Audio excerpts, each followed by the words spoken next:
Hello friends, आपके अपने YouTube channel maths उमंग में आपका स्वागत है। और मैं एसवी मंडल आज आप लोगों को क्लास 10th के मैथ का एक्सरसाइज 12th में बताने वाले हैं वृत्तखंड और त्रिज्यखंड के बारे में कुछ बेसिक बातें। तो आइए हम लोग अपना क्लास प्रारंभ करते हैं। तो सबसे पहले ये देखिए, वृत्त है आपका, तो वृत्त होता है गोल।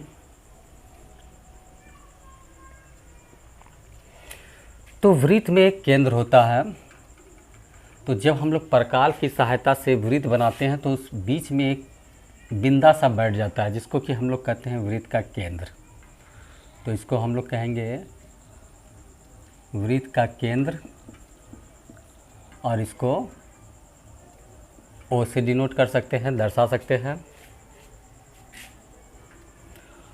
अच्छा, वृत्त के बारे में कुछ और बेसिक बातें बताते हैं। जैसे कि देखिए, गोल आकृति को हम लोग हर गोल आकृति को वृत्त नहीं कहेंगे।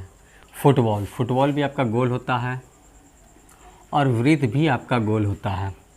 फुटबॉल में क्या होता है कि आपका गोल पूरा सरफेस गोल होता है, कहने का मतलब वो उसमें मोटाई होता है। लेकिन वृत्त एक सिक्के की भांति होता है, या रोटी की भांति बोल सकते हैं।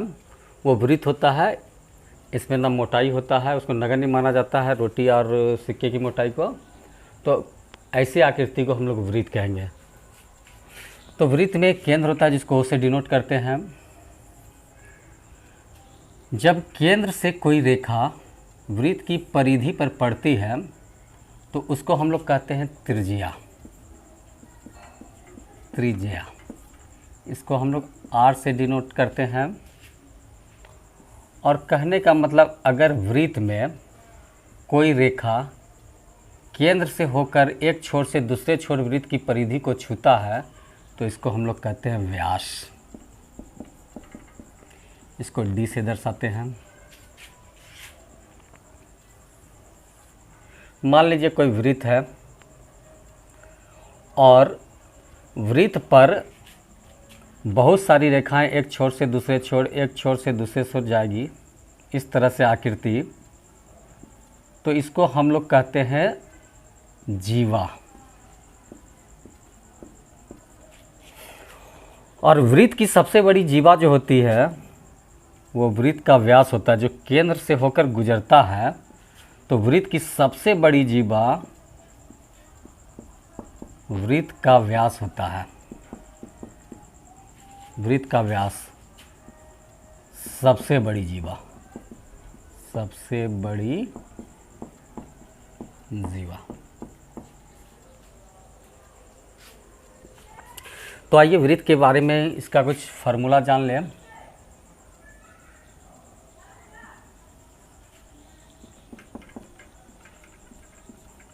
वृत्त की परिधि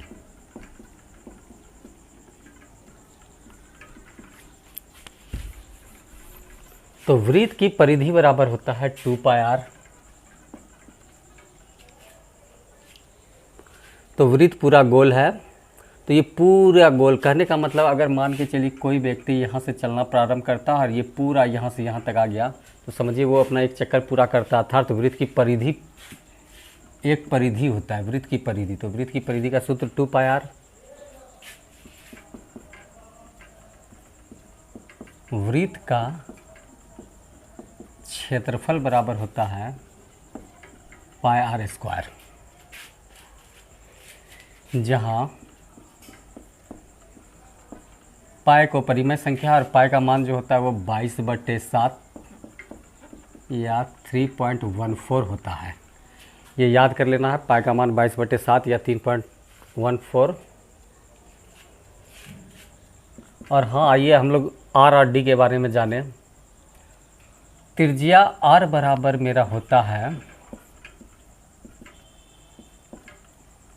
d/2, मतलब व्यास/2, मतलब व्यास का आधा त्रिज्या होता है। देखिए ना, ये त्रिज्या है और ये व्यास है। तो एक आर 2 आर मिलकर आपका व्यास बनाता है।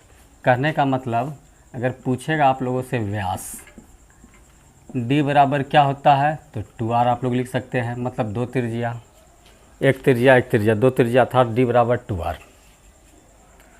तो आप लोग इसका स्क्रीनशॉट ले लें। और उम्मीद करते हैं कि आप लोगों ने ले लिया होगा।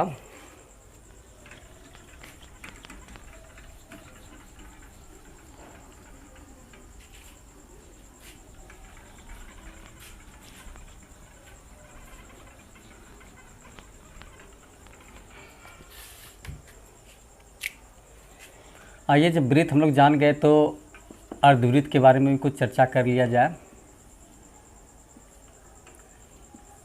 ये देखिए, पूरा वृत्त का आधा भाग हो गया अर्धवृत्त। तो अर्धवृत्त की परिधि बराबर क्या होता है? तो वृत्त की परिधि बराबर होता है 2πr। कहने का मतलब ये पूरा गोला, कहने का मतलब ये इस तरह से हुआ। ये आपका मान लीजिए पूरा गोला है, इसका मान होता है 2πr। अगर आप मान के चलिए इसका आधा कर दें, आधा कर दे तो आधा गोला आपका क्या, यहाँ से यहाँ तक पूरा, तो 2πr का आधा क्या हुआ, πr। तो अर्धवृत्त की परिधि क्या हुआ, πr। लेकिन देखिए एक रेखा ये पूरा मिला तब ना अर्धवृत्त हुआ। तो यहाँ पर देखिए मान लीजिए ये केंद्र है और ये वृत्त का व्यास है या 2 त्रिज्या है, तो 2 त्रिज्या है। तो इसको हम लोग लिख सकते हैं अर्धवृत्त की परिधि। तो ये यहाँ से लेकर यहाँ और यहाँ से यहाँ आया, तो इसको लिखेंगे यहाँ से यहाँ तक को πr, अब प्लस यहाँ से यहाँ को लिखेंगे 2r। चाहे तो इसको r π+2 भी लिख सकते हैं। ये आपका अर्धवृत्त की परिधि हो गया।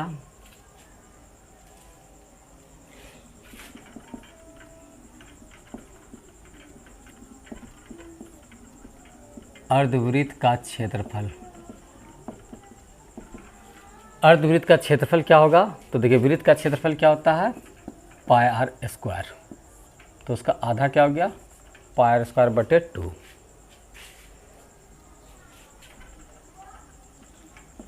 πr²/2 ये अर्धवृत्त का क्षेत्रफल हो गया। आते अब हम लोग वृत्तखंड पर। देखिए ये आपका वृत्त हो गया। अब वृत्त को अगर हम लोग खंड कर दें, मान लीजिए यहाँ से यहाँ तक काट दिए, तो इतना सा कट गया। कहने का मतलब ये कट के जो नीचे आया इतना सा भाग, ये जॉइंट कर दीजिएगा, पूरा गोल हो जाएगा। तो वृत्त को जब हम लोग काट दिए तो ये हो गया वृत्तखंड। तो वृत्तखंड जो हो गया, तो वृत्तखंड आपका ये छोटा वाला भाग हुआ, ये बड़ा वाला भाग हुआ। तो इसको हम लोग बोलेंगे वृहत या दीर्घ वृत्तखंड, वृत्तखंड। इसको बोलेंगे लघु वृत्तखंड।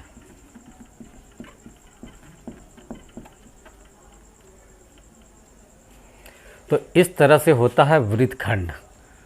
तो वृत्तखंड का क्षेत्रफल क्या हो जाता है, इसलिए वृत्तखंड का क्षेत्रफल होता है θ/360 डिग्री गुना πr² minus 1/2 r² sine theta. तो चाहे दीर्घ वृत्तखंड हो चाहे लघु वृत्तखंड हो, दोनों का सूत्र यही होता है। आइए तो हम लोग तिरछंड के बारे में जानें।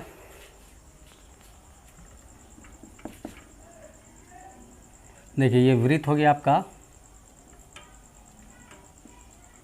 वृत्त का ये केंद्र हो गया, और ये वाला भाग इतना सा जो है, ये आपका कहने का मतलब ये इतना सा भाग जो है ये आपका तिरछखंड हो गया। मान लीजिए इसको काट के अगर हम लोग निकाल लेते हैं, इससे इतना सा भाग काट के निकाल लेते हैं, तो ये आपका तिरछखंड हुआ। इसको डाल दीजिए यहाँ, तो सेट हो जाएगा, तो पूरा वृत्त बन जाएगा। तो उसी का ये कटा हुआ भाग है। तो इतना बड़ा जो हुआ इसको हम लोग कहेंगे दीर्घ त्रिज्यखंड, और इसको कहेंगे लघु त्रिज्यखंड। तो दीर्घ त्रिज्यखंड और आपका लघु त्रिज्यखंड हो गया। अगर चलिए इसका फार्मूला देख लेते हैं।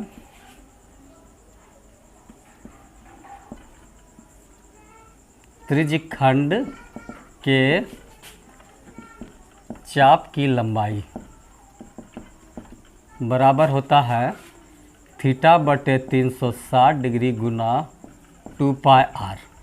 चाहे तो उसको आप लोग काट दीजिए, 360 का 180 हो गया, तो आपका क्या हो गया थीटा गुना थीटा पाई आर, इसको बोल सकते हैं pi R theta, pi R theta बटे 180 डिग्री।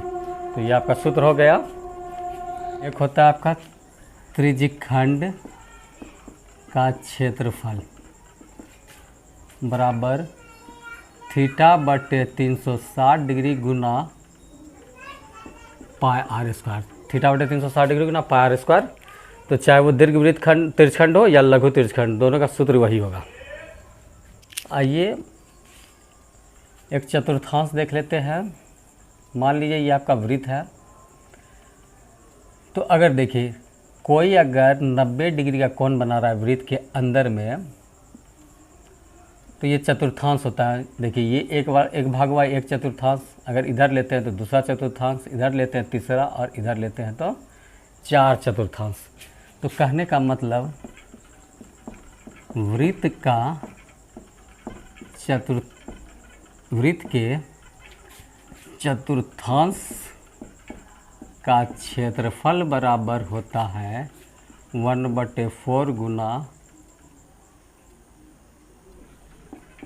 पाई आर स्क्वायर। तो ये सूत्र आप लोग याद कर लीजिए, और फिगर के साथ साथ आज आप लोगों को मैंने फार्मूला भी बताया, और उम्मीद करते हैं कि आप लोगों को बहुत अच्छे से समझ में आया होगा। अगर अच्छे से समझ में आया है तो मेरे चैनल को जाके सब्सक्राइब कर दीजिए। वीडियो देखने के लिए आप लोगों का बहुत बहुत धन्यवाद।